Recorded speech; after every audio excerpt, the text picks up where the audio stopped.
Hello everyone, I am Dr. Vivek Ambedkar, plastic and cosmetic surgeon. Today I will discuss about the breast reduction surgery in female. तो आज हम बात करेंगे breast reduction surgery के बारे में in female में। तो आपने हमारे चैनल में काफ़ी वीडियो देखे होंगे मेल ब्रेस्ट रिडक्शन सर्जरी से रिलेटेड और फीमेल ब्रेस्ट रिडक्शन सर्जरी से रिलेटेड। तो जो मेल ब्रेस्ट होता है उसमें फैट ज़्यादा होता है, ग्लैंड कम होता है। फीमेल जो होता है उसमें एस्ट्रोजन हार्मोन के कारण ग्लैंड का पोर्शन ज़्यादा होता है, फैट कम होता है। तो दोनों को ट्रीटमेंट ऑप्शन अलग अलग हैं। मेल में जो होता है लाइपोसक्शन करते हैं और ग्लैंड निकालते हैं। फीमेल में इसके उल्टा उसमें ब्रेस्ट रिडक्शन सर्जरी की जरूरत पड़ती है। तो बेसिकली हैवी ब्रेस्ट से क्या क्या प्रॉब्लम होती है आइए उसके बारे में डिस्कस करते हैं।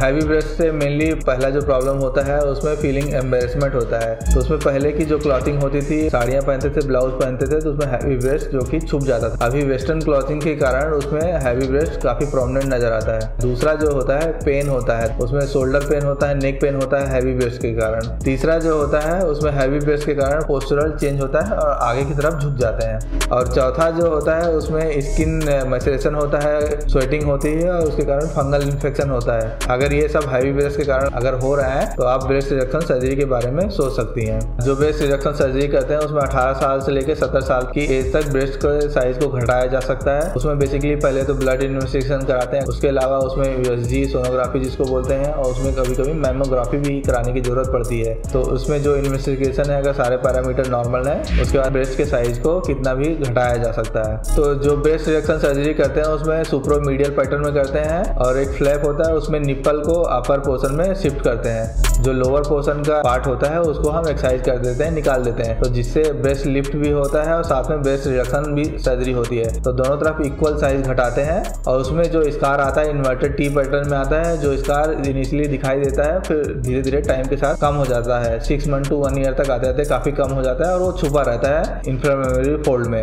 और जो अनमैरिड फीमेल है उसमें ब्रेस्ट रिडक्शन के लिए उसमें स्कार अगर कम चाहती है तो उसमें लाइपोसक्शन भी किया जा सकता है, पर उसकी भी एक लिमिटेशन है। तो मोस्टली जो ब्रेस्ट रिडक्शन सर्जरी करते हैं इन्वर्टेड टी पैटर्न में करते हैं। जो एक्सिस ऑफ टिश्यू है उसको निकाल देते हैं इक्वल साइज में और जो स्कार मार्क आता है वो धीरे धीरे टाइम के साथ कम हो जाता है। सर्जरी का जो टाइम है करीब 3 to 4 आवर लगता है, depend upon the breast size. और जो एनेस्थीसिया है वो जनरल एनेस्थीसिया में करते हैं और जो हॉस्पिटल स्टे है करीब 1 डे से लेकर 2 डेज तक होता है, डिपेंड अपॉन द कंडीशन। और सर्जरी के बाद हम स्पोर्ट्स ब्रा एडवाइज करते हैं वो करीब 4 वीक तक आप पहन के रखें। और पोस्ट सर्जरी आप मोस्टली जो एक्सरसाइज है, रनिंग है, 4 वीक तक अवॉइड करें। स्मोकिंग, अल्कोहल भी 3 वीक to 4 वीक तक अवॉइड करें और कंटिन्यू स्पोर्ट्स ब्रा पहने, तो जिससे रिजल्ट काफ़ी अच्छा है और पेन भी ना हो।